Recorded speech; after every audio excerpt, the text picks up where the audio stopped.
It's Wednesday night already, and it's been a long, very hot day up here at the shop. Over 100 degrees today, and it is still 84 after 9 p.m. Isn't that lovely? Speaking of lovely, the manual transmission has gone on and off this Interlagos Blue 06 M5 now about 6 or 8 times.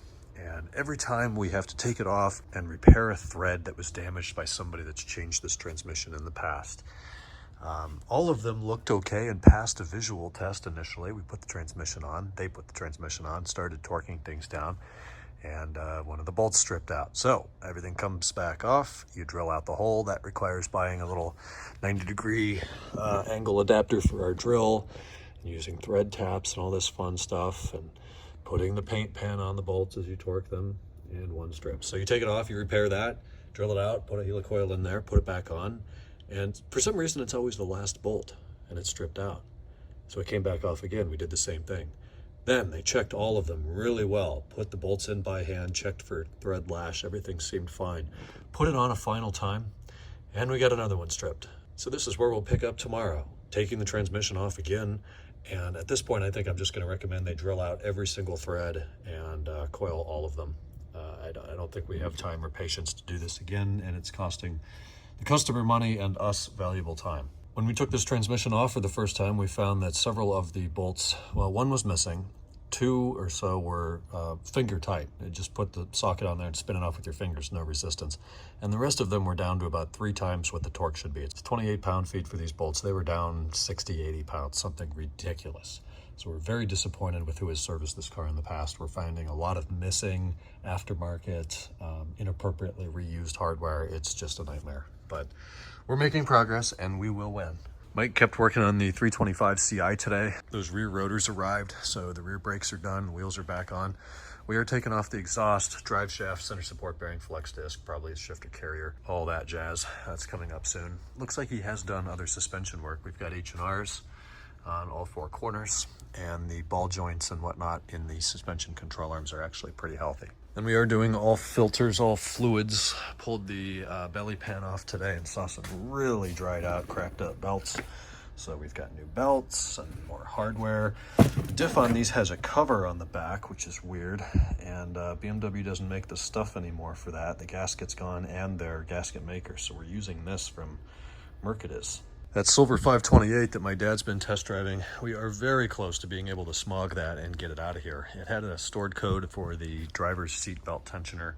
The airbag light was on, so took a look at the tensioner, and it had blown and pulled the belt buckle all the way down. So we got a new used one, put that in. Now the codes won't clear. I'm losing communication with the module. I'm calling it a bad module. And it's an 1199 car, which means it's a version 2.5, which it's difficult to find, but Adam out in Maryland has one, which I will have next week when I'm not here. After coding that new used module to the car, I do hope to eliminate the airbag light. DSC lights on in that car for, I forget, steering angle sensor plausibility.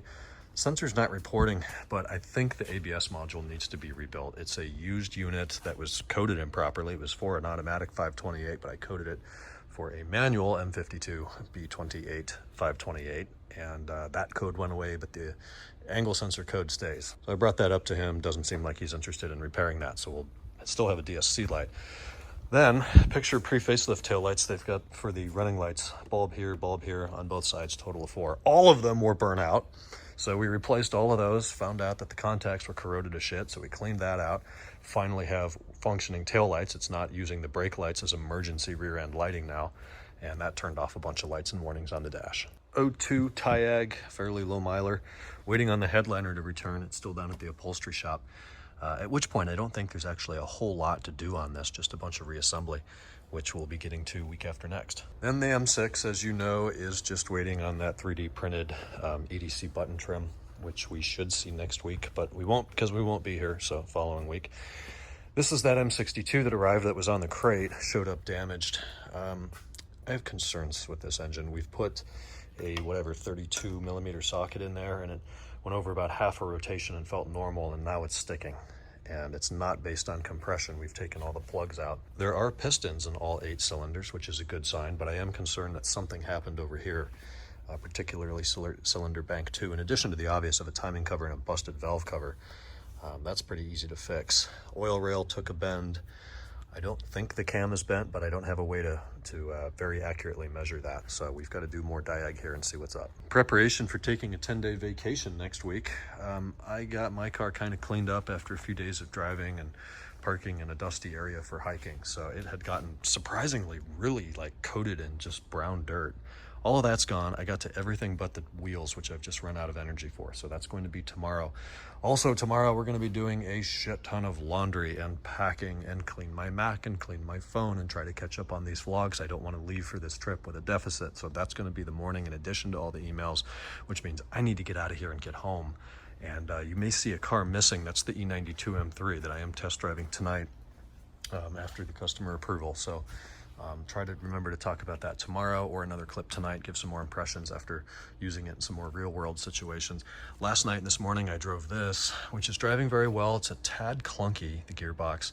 So we're gonna throw it on the lift, just verify everything, that everything's in place and torqued properly. Some of these just are clunky, so it's not terrible. I've certainly felt worse, and these are used transmissions. Annoyingly, when you close the doors, there's some sort of rattle that you can only hear inside in the headliner. We've traced it to the sunroof. It seems that the glass is just touching the deflector that pops up when you roll the glass back, and it's creating some sort of a metallic rattle that you can occasionally hear over bumps on the road. If you vent the sunroof or open it, the noise disappears, but driving with it closed, you hear it. Totally unrelated to our work scope with this car, and he hasn't mentioned it as a flaw.